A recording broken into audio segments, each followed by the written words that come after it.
This story begins with a young 16-year-old girl named Magdalena Sarmalescu, who was raised in a traditional Romanian Pentecostal family.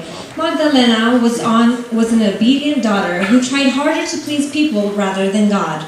It's a Friday afternoon and she is getting ready to attend youth night when all of a sudden... Ce dragă e! Se vede că are bine 7 ani acasă. Să fie acasă la 8, 7. It's Friday, Friday, gotta get down on Friday. Hi guys! Where are you going? It's youth night, I gotta go to church. There's a poppin' party happening and we gotta go meet some cute boys. But I gotta go to church, it's youth night. Yeah, come on, let's G-O. Yeah, sure. Yeah, I guess I can go next Friday. You going with that? Yeah, what's wrong with this? No, you're not gonna get any boys. Take it off. Okay. Okay. Woo! Woo! It's party!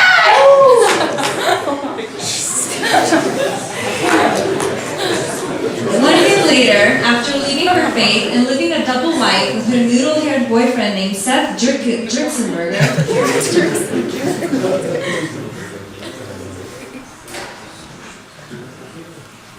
Oh, hi brother. How was Friday night? It was amazing. It was just powerful, awesome, and there were some people that even got baptized by the Holy Spirit. It was just an amazing service. Where were you? Yeah. Hold on, I'll be back. Oh, hey Seth! Hi! What are you doing here? I was in the neighborhood mall. Okay. And, yeah, we're done. What? What do you mean we're done? I gave everything for you!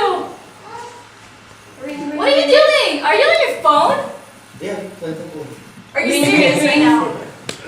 Are you kidding me? Hang on 1 second. Oh, hey, babe. No, I just broke up with my other girlfriend. Are you serious?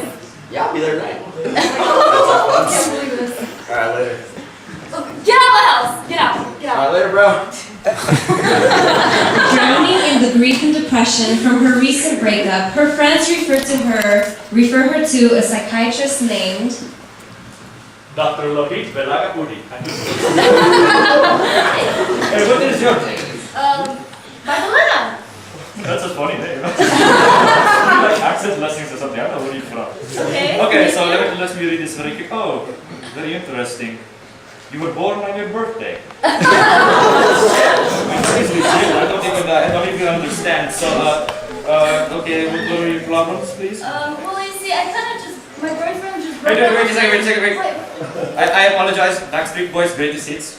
I'm gonna put it away right now. Okay, well, I'm kind of like depressed right now and I need your help. Okay, I was like you when I was a child, you know, very naive and not as intelligent as a PhD doctor, yes. So I converted to Hinduism and, you know, I reached a point of enlightenment, right? And I read this book about the author, it's wonderful, I recommend it very much.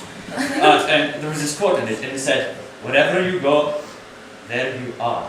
It is so deep that even the simple mind could understand. I mean, you have to be PhD like me.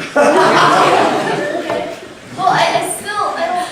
You know what, actually, I have a yoga appointment in about 20 seconds. So, Wait, what do you mean? I'm still depressed. God bless America. I'm sorry. What do you mean? You're gonna have to go. Oh my gosh, you know help. I'm gonna eat a cheeseburger. I'm sorry, bro. Oh, I'll pray for you.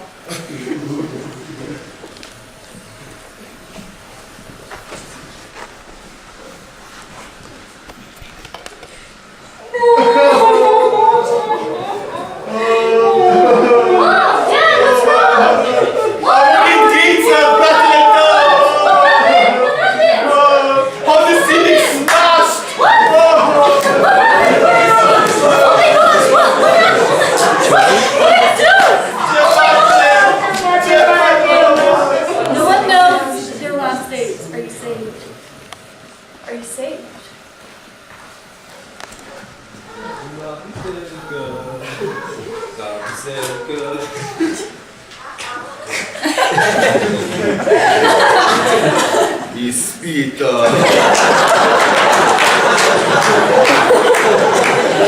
Boy, the Gucci. Mayatim sa mga H&R.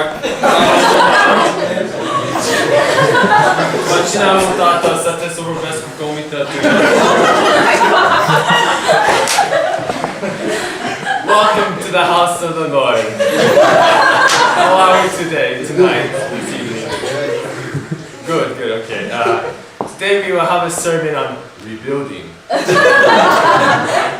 It's very important to rebuild your soul. Every day we're in a battle with the evil one. And it's very important to rebuild our souls. We rebuild our souls by getting on our knees and by praying. The pamphlet that was handed to her on that tragic day so changed her life and brought back memories of once before, so she went to visit Pastor Dave. So shall we get on our knees and pray to rebuild our souls? If my people who are called by my name will humble themselves and pray and seek my face and turn from their wicked ways, then I will hear from heaven and I will forgive their sin and heal their land.